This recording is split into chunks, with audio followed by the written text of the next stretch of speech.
Right, so we will start with combinatorics today. Some of these things should be straightforward, so I wouldn't spend as much time on them.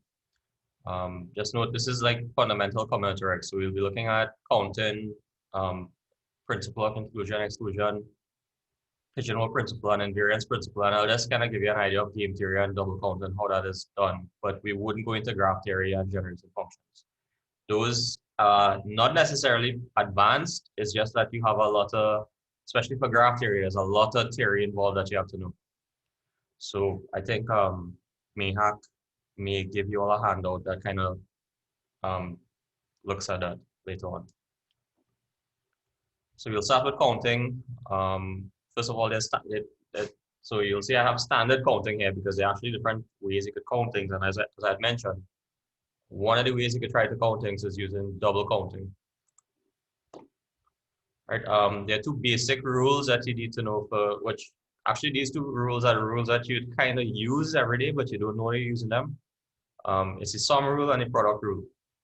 So when we are counting things, we especially in probability and those things, we like to think of things as events rather than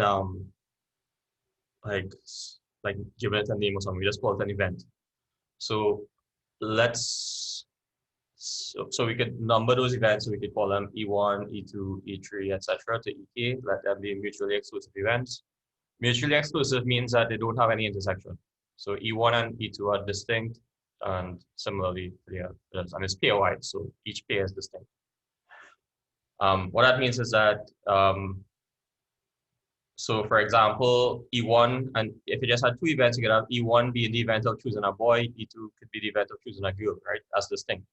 But something like if it was something like E1 is the event of choosing a boy and E2 is the event of choosing a student, then those have an intersection. There are boys that are students, so those wouldn't be mutually exclusive events, right?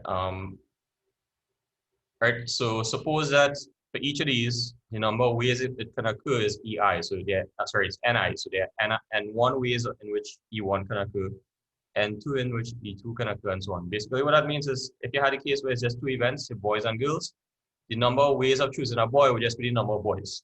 The number of ways of choosing a girl would just be the number of girls. That's a simple example. You can have more complicated things. For example, if you had rolled a dice, a die. Is it die or dice? I always mix it up. It's one dice and two dice, right? Or is it? Anyway. So let's say E1 was the event of choosing or rolling an even number, right? Then okay, it's straightforward. It's 2, 4, 6. There are three ways that could happen. E2 is the event of rolling an odd number, 1, 3, 5. That's okay. Now, what happened if you roll the dice twice? Then if you're looking at the total sum and you want to know whether the total sum is even or odd, now you have different possibilities coming into play. So the number of ways in which things can happen, now it starts to get a little more complicated. Right. Now with the sum rule, basically what it says is if you want, let's say we had again two events, either E1 or we had E1 and E2, and one number of ways in which exactly one of those events can occur, meaning either E1 or E2, or if you have more than either one or the others, then the number of ways of that happening is just the sum of all of them. Right? And if you wanted all of them to occur, meaning you wanted E1 to occur and E2, so you want, for example, in the example with boys and girls, you want to choose a boy and you want to choose a girl, then you multiply the number of ways of choosing either, right? So it's just a product. Right, so simple example here, we have a group of 5 men and 6 women.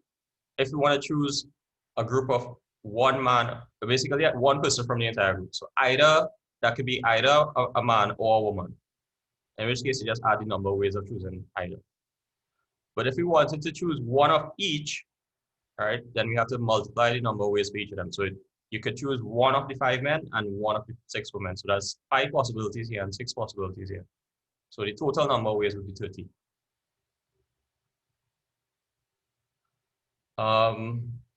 bookshelf contains 3 German books, 4 Spanish, and 5 French. Right? So the number of ways of choosing any book or a book of any language would just be the sum of all the different possibilities. So that's 12. But if you wanted to choose one book from each language, then it would be you choose one of the 3 Germans, one of the 4 Spanish, and one of the 5 French books. So basically, you have 3 options, like 4 options, like 5 options. So the total number of ways is 60. All right. This exercise you all can go through. Want to emphasize this question here. If you're given a set A containing n elements, then the number of ways in the number of ways or the number of subsets you could possibly have is basically just a second. Okay. Yeah, the number of subsets you could possibly have is basically 2 to the power of n. Right? Right. So that's the answer to this question. The number of subsets you can have of a set containing n elements is 2 to the power of n. That's important to know. Right? For example, if you had a set with 3 elements, let's say the numbers 1, 2, and 3. The number of possible subsets you can list them out. You can have the empty set, which is always included. The empty set is where you choose nothing. Right? So that's empty. That's the first one. Then you can have a set with just 1, another with just 2, another with just 3. So we have 4 sets so far. And then we could go 1, 2, 1, 3, and 2, 3. Right? So that's 1, 3 is 7, and then the last one is where we choose all 3. So 1, 2, 3, that's 8. Right? And we had 3 elements, so notice that 2 to the power 3 gives you the same answer. The reason why this works is if you consider all n elements, right, and you want to choose a subset from that, then for each of those n elements, you have an option. You can either choose to include it in the set or exclude it. So if you include it, it becomes part of the set, but if you exclude it, then the set doesn't contain that element. And that holds true for all of the n elements. So you can think of using that with the product rule. For each element, you have a choice. You have 2 choices. So you have 2 for the first, 2 choices for the first element, 2 for the second, 2 for the third, etc. And you have n of those. So it's just 2 by 2 by 2 by 2 n times, which is basically 2 to the power of n. Right? That's the number of subsets. Be careful of that because sometimes you might be asked for the number of non-empty subsets, in which case you have to subtract the empty set from it. So it would be 2 to the power of n minus 1. The reason why I wanted to emphasize that is I want to use that as an example for a couple of the other things going forward. So just remember that. All right. The principle of inclusion and exclusion, abbreviated PIE or PI. This is again something you would have seen already, even though you might not have called it that, because anytime you use Venn diagrams, you would have been using principle of inclusion and exclusion. So this is just like a illustration of how it works. So if you want to find a number of integers from 1 to 100 that are multiples of either 2 or 5, or well, 2 or 5, meaning that it could be a multiple of 2 or a multiple of 5 or a multiple of both, right? Because if it's a multiple of both, then it still satisfies that. There are, so you can note that you could count the number of multiples of 2 and the number of multiples of 5. There are 50 multiples of 2, right? Because divide 100 by 2. We had covered that in number theory. If you want the number of multiples of a number less than n, you just take the floor of n over 2, right? But this is 2 goes into this perfectly, so you get 50. Similarly, 5 goes into that, you get 20. So there are 50 multiples of 2 and 20 multiples of 5. So the sum of those would be 70, but that is actually overcounting what we needed, because that basically what happens there is any multiple of 2 that's also a multiple of 5 will be counted twice. It will be counted in here and in here. Right? So this counts the multiples of both 2 and 5 twice, meaning multiples of 10 get counted twice. So for example, 90 belongs here and it also belongs here. So in order to account for that, then what you go, since you know that you counted the multiples of 10 twice, you just subtract the multiples of 10 once, so that you get the exact number in the end. So you subtract, and there are 10 multiples of 10 from 1 to 100, so you subtract that and you get the correct answer, which is 60. Right, and that's basically how the principle of inclusion and exclusion works. If you wanted, you could have drawn a Venn diagram. One set contains the multiples of 2, the other one contains the multiples of 10, of 5, sorry, and then the intersection would have the multiples of 10. So what the question would be asking is basically the intersect. So if you call the first set A and the second set B, it's asking you for the union of A and B, the number of elements in that. And this you might have seen already. So if you wanted the union, the number of elements in the union is basically the number of elements in A plus the number of elements in B minus the number of elements in the intersection. So that's basically the idea of principle of inclusion exclusion. Right? How you now you don't want to go learning off these formulas, right? I have the formula listed for 2 and 3, and you can extend it as many times as you want, but you don't want to learn the formula. You want to know how it is better to have an understanding of how it works. So how it works is that if you want the number of ways of choosing at least one, so basically either A or B or both, so it's at least, then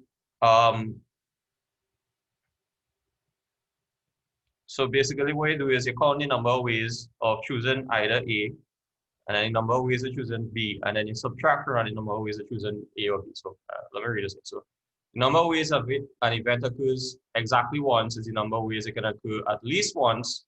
That's basically these things here. Minus the number of ways it can occur at least twice. That's this. And then so it alternates. So you go plus, minus, plus, minus. So when if you come down here, right? This is at least once minus at least twice, right? Twice meaning you have two events, and then at least 3 times, and it alternates plus, minus, plus. So if you had 4 sets, then you would have to the last one would have a minus in front of it. All right. Notation. This would have been covered in the very first handout. So when you see this symbol around X, it means the number of elements in X, or the cardinality of X. All right, this is union, this is intersection.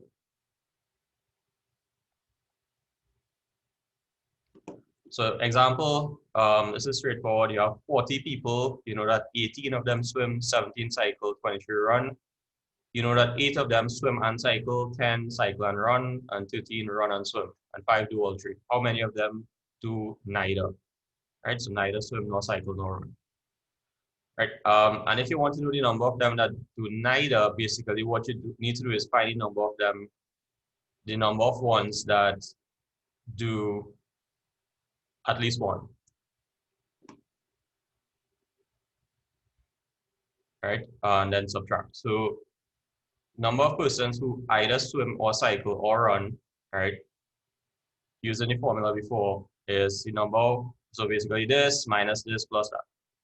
And you just plug in the numbers, and basically you get 32. So 32 of them would be either swimming or cycling or running. So the number of ones that do neither of those would be the total number, which is 40, minus this, and you get your answer.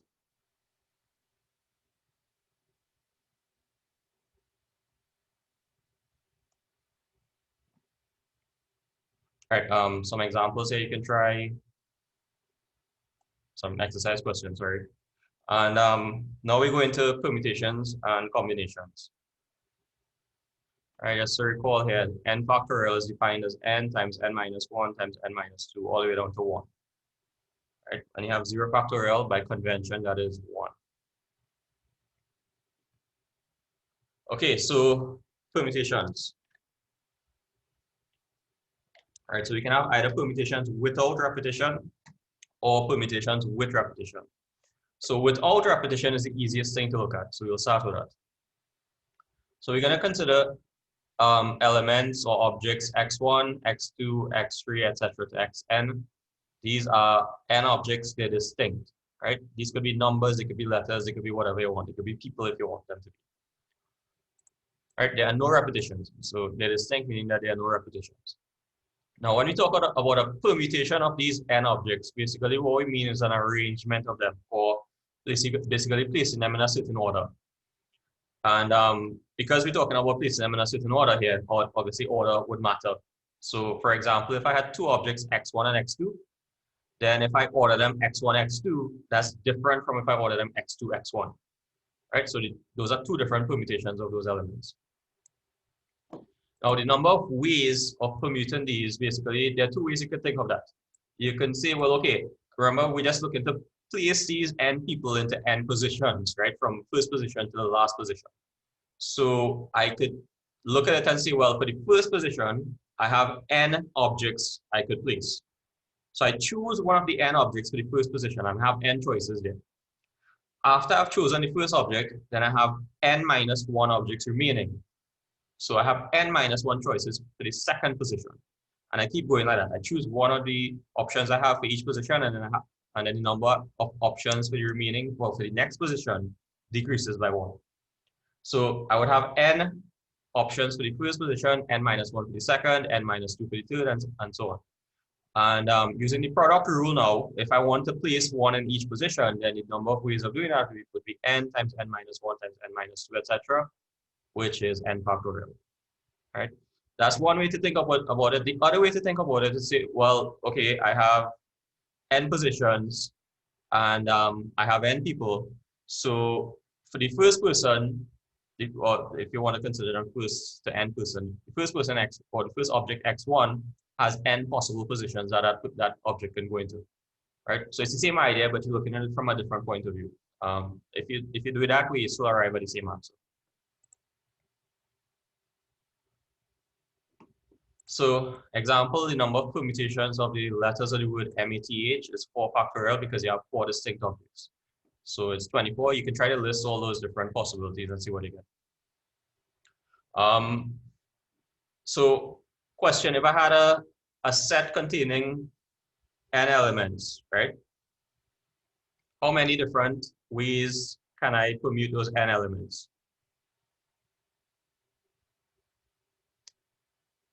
Anybody?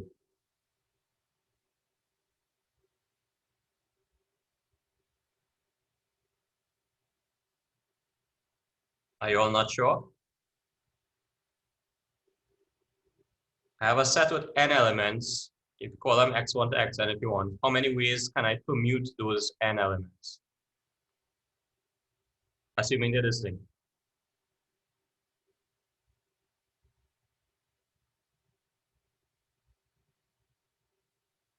Are you all hearing me?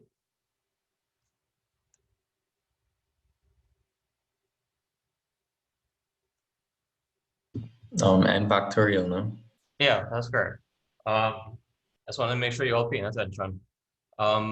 So this, as I said, I'm going to be using a set with n elements and asking you different questions about it. So the easiest one is, well, so I already know at the start we mentioned the number of possible subsets is 2 to the power of n. So the number of ways you can permute those n elements is n factorial. And then, well, I'll ask you a couple more questions on that as we go on.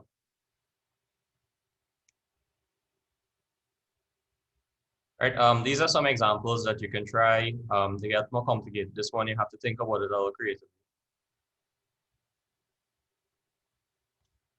Okay, permutations with repetition now. So again, we have n objects, but this time we have some repetitions occurring, meaning that I can actually divide the partition the n elements or the n objects into different groups, where each group has basically the same object repeated. Right, so you could think of it as having k groupings and or k partitions of the n objects, and there are n1 of the first type, n2 of the second type, and so on, up to nk of the kth type. Now, because it's a partition, the sum of all the elements in each of the groups must be equal to n, because that's how many we have. You can't exclude any of them. Right? It doesn't mean that everything repeats, right? So for example, n1 could have been just a single object, right? It could be a single one, or it could be one repeated 3 times or 2 times. Doesn't really matter.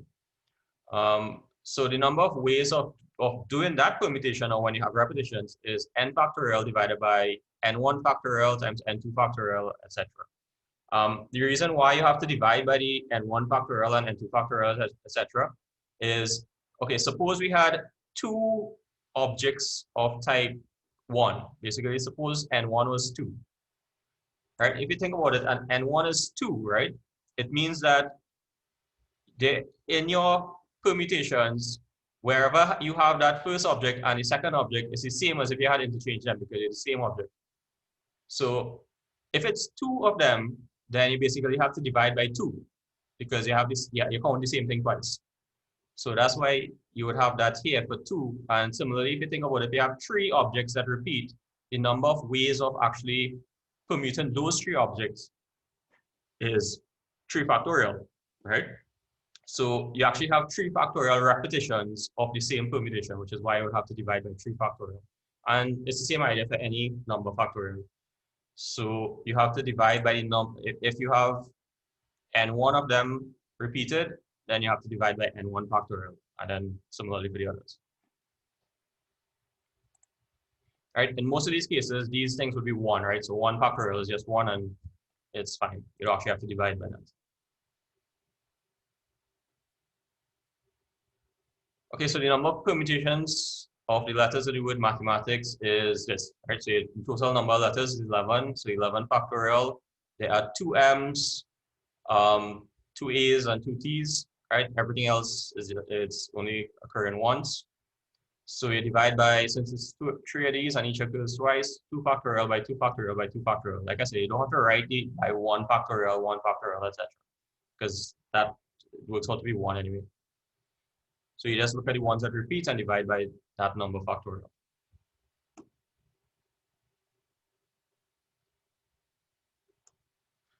Just one thing to point out here, in some of these questions, right, like this is a very big number. You're not gonna actually be, in most cases, you're not actually gonna be, if it's a large number like this, you're not gonna be expected to multiply that out.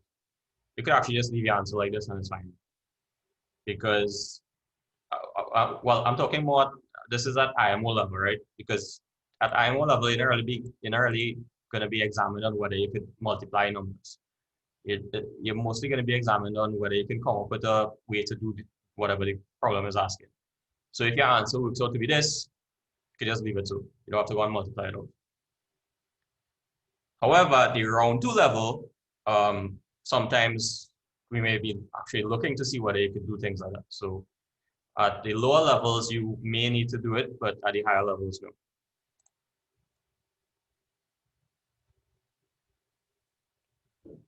All right, so we've talked about permutations. The next one is combinations. All right, so when dealing with combinations, we are not going to consider the order of the elements now. Before we consider the order, when we talk about permutations, now we don't really care about the order of them. So when you're talking about a combination, basically, we have the n objects, and we're going to choose some of those n objects, right? So it's called so we're going to choose k objects from the n, or we're going to take a combination of k objects. Right. Important thing, like I said, order does not matter. So if you had m and t occurring, it doesn't matter whether you have mt or tm. They both mean the same thing when we're talking about combinations. And again, this is something you would have met already. So the number of ways of choosing k objects from n is basically n choose k. Either these symbols you might see, or sometimes you put the n up here and k down there. That's okay as well. Right, and the formula for it is this. So n factorial divided by k factorial by k minus 1 factorial. Now, for simpler things, so for example, if you want to know what n choose 2 is, n choose 2, right? You can think of it as n factorial divided by 2 factorial by n minus 2 factorial. Now this n minus 2 factorial is going to cancel with everything up here except n and n minus 1. So for something simple like n choose 2, I actually just always write it as n times n minus 1 over 2, because that's what it is. For more complicated, for higher values of k, then it's not as easy to write.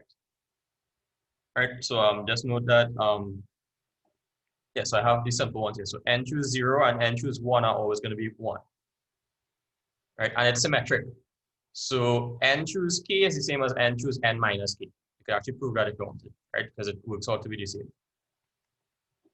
Right, n choose 1 is always going to be n, and n choose 2 is always going to be n by n minus 1 over 2. Right, and as I said, it's symmetric. So n choose k is the same as n choose n minus k. All right, by convention, n choose k is 0 if n is less than k, meaning you're trying to choose more objects than you have. So there are 0 ways of doing that. Right, so from a group of 10 people, we can choose a committee of 4 members. So basically, if you have 10 people and you want to choose 4, the answer is 10 choose 4, right? Now, 10 choose 4 would basically be, so remember 10 choose 4 is 10 factorial over 4 factorial by 6 factorial. Now, if I had to multiply that out, what I do is take the higher one, the higher number in the denominator, and cancel as many as I can. So the 6 factorial will cancel with 6 factorial up from the denominator, and that will leave me with 10 by 9 by 8 by 7 divided by 4 factorial, and then that's easier to work out. Right, but the answer works out to be this. All right, so there's an exercise here. Again, you can try. So before I go on to combinatorial identities, like I said, I want to show you this one, which is combinations with repetitions, which is slightly different.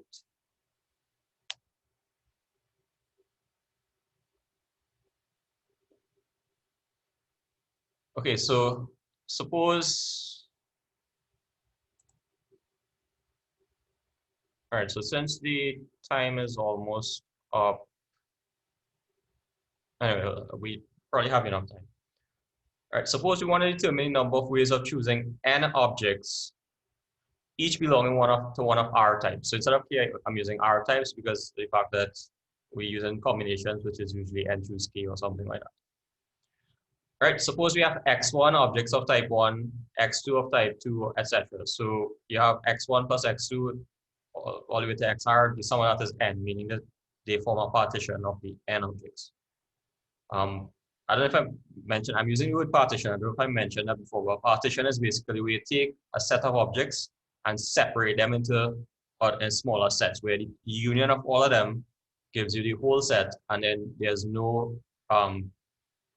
intersection between any of the smaller sets.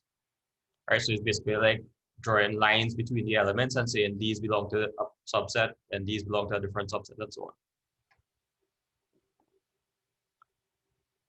All right, so there's a theorem here that you actually use when you're thinking about combinations with repetitions. All right, so let n be a positive integer. The number of positive integer solutions to this equation, x1 plus x2 all the way to xr is equal to n, is n minus 1 choose r minus 1.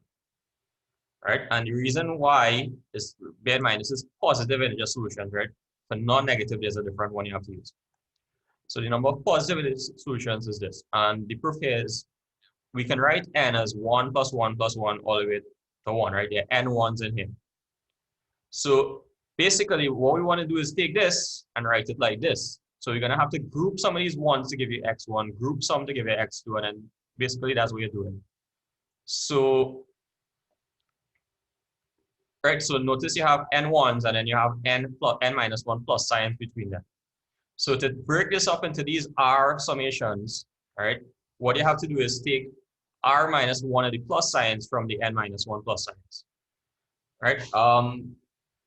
So if you want to break, remember if up here you have r numbers. If you have r numbers, the number of plus signs between them is going to be r minus 1. So essentially what I'm saying here is that I have n minus 1 plus signs. I want to choose r minus 1 of the plus signs, and then the remaining ones I don't choose, I'm going to basically add those numbers there and give me a number and use that. So for example, if I didn't choose this plus sign in the summation, in one of these, then I would basically consider this as 2 rather than 1 plus 1. So I would have the first plus sign occurring here, and I'll have 2 as one of these numbers. And so what we're doing here is actually counting the number of plus signs rather than the number of elements.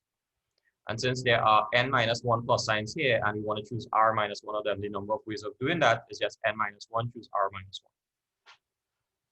1. What you could do to understand this better is try to do it for small numbers. So try to figure out like the number of positive integer solutions for x1 to whatever. Let's take n as small numbers. So take n as 1, I guess start with ones and then go up from there. Right, and then see how many ways you can break it up, and you'll see that this thing holds. All right, so in how many ways can we 100 be written as a sum of 4 positive integer summations or sums?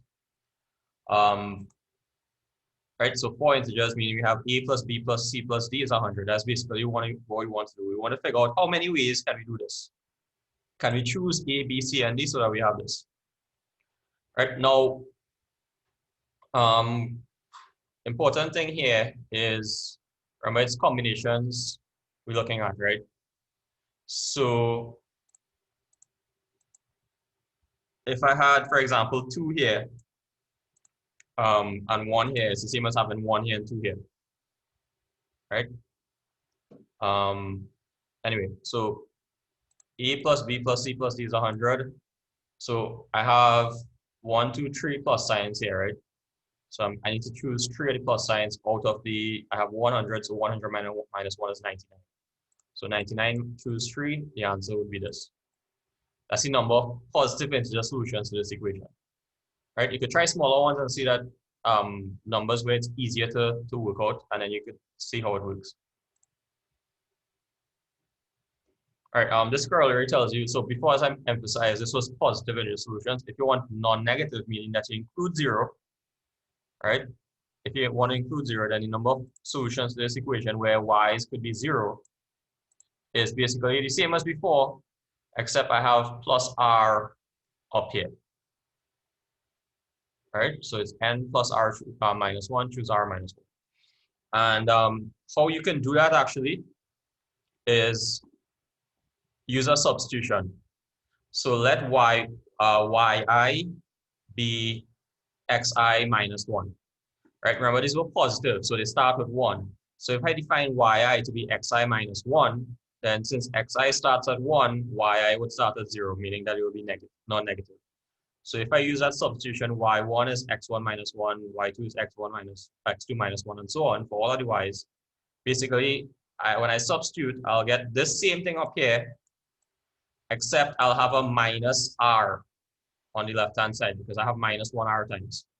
So when I carry that minus r across, I'll get n plus r. All right, so now the sum I want is n plus r, which is why I have n plus r here instead of n. All right, so that's the only difference, and that's how you can account for that. All right, so these are questions that you all can try, but you'll see it. So when I upload this to the website, then you can try exercise 17 in this handout. Any questions on this so far? So it's 3 minutes left for this recording, so we'll pause with this one. So if you have any questions, please ask now, and then we'll take a break.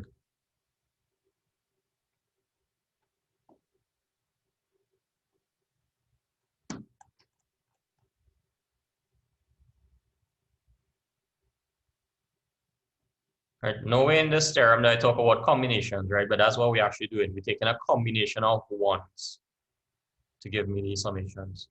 And even though we're talking about a combination of ones, this actually applies to any problem. Any problem we have where we're talking about combinations with repetitions, we could reduce it to thinking about it in this sense, which is why this theorem is helpful.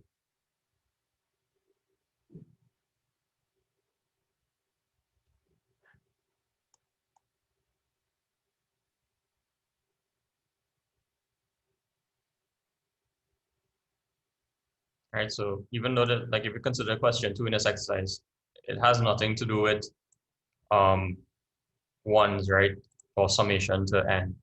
So you have m Martians and n Earthlings in an intergalactic peace conference. To ensure that the Martians stay peaceful, we must make sure that no 2 Martians sit together, such that between any 2 Martians there is always at least 1 Earthling.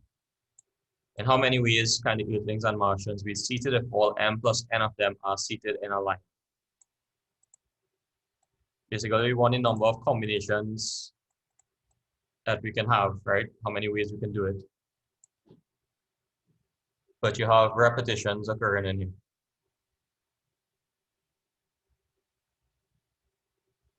Also, one thing I wanted to point out, sometimes it can be difficult to identify whether you're looking at a permutation or a combination.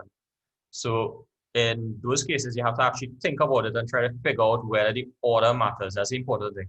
If the order that you do the thing in matters, then you're talking about a permutation. If it doesn't, then it's a combination. That is something I actually had a lot of difficulty understanding when I was a student. I used to like literally every time I do it, I used to do the wrong thing, no matter what the question was. If it was a permutation, I would do it as a combination. If it was a combination, I would do it as a permutation. It took me a long while to figure out how to do that properly.